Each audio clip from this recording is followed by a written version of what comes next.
Hi friends, நான் குடக்கோவில் தென்னரசு பேசுகிறேன். அனைவருக்கும் எனது அன்பான வணக்கங்கள். ஃப்ரெண்ட்ஸ், அசத்து கவனமாக கேளுங்க. குடக்கோவில் கரைமேல் அமர்ந்திருக்கும் தானாக முளைத்த சுயம்பு வைரவசாமி திருக்கோயிலில் இன்னைக்கு பௌர்ணமி பூஜை சிறப்பாக நடக்கும்.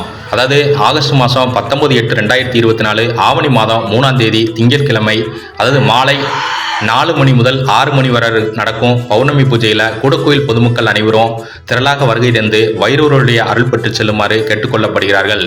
அதாவது உங்கள் குடும்பங்களில் மிகப்பெரிய கஷ்டங்கள் இருக்கும், திருமண தடை, குழந்தை பாக்கிய தடை, அதாவது முன்னேற்றத்திற்கு தடை, இந்த மாதிரி தடைகள்லாம் உங்கள் குடும்பங்களில் இருக்கும். அதெல்லாம் சரியான முறையில் நீங்கணும்னா நீங்கள் குடும்பத்தோட வைரவருடைய திருத்தலத்துக்கு வந்து நீங்கள் பலவிதமான பூஜைகள் நடக்கும் வைரவருக்கு. அந்த பூஜைகளில் வைரவ சாமியை நீங்கள் மனசார வேண்டிக்கிட்டீங்கன்னா உங்களுக்கு வாழ்க்கையில் மாற்றங்கள், முன்னேற்றங்கள், நிரந்தர சந்தோஷங்கள் உங்களுக்கு கிடச்சிக்கிட்டே இருக்கும். அதே மாதிரி இன்னொரு விஷயம் சொல்லிக்கிறேன். அதாவது உங்களுக்கு எதிரிகளுடைய தொந்தரவு உங்கள் குடும்பங்களை பெரிய அளவில் பாதிக்கும்.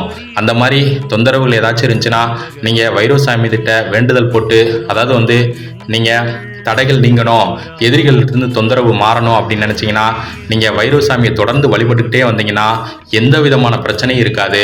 அதாவது உங்கள் வாழ்க்கையில் மிகப்பெரிய மாற்றங்கள், முன்னேற்றங்கள் கண்டிப்பாக நடக்கும். Okay, thank you friends. நம்ம வீடியோக்குள்ளே சொல்கிறது எல்லாமே நல்ல விஷயங்கள் தான். இது வரைக்கும் சப்ஸ்கிரைப் பண்ணாமல் இருந்தீங்கன்னா சப்ஸ்கிரைப் பண்ணிக்கோங்க. அருகில் இருக்க பெல் ஐக்கானை கிளிக் பண்ணுங்கள். அப்போ தான் நோட்டிஃபிகேஷனில் நான் போகிற ஒவ்வொரு வீடியோ உங்களுக்கு வரும். Okay, thank you friends. பைரவரே, சீதையவள் கர்ப்பமுற்று இருந்திட்ட வேளையிலே இளையவனாம் இலக்குவன் ஊர் மக்களின் கூற்றுப்படி வால்மீகி ஆசிரமத்தில் சீதையினை விடுகின்றார்.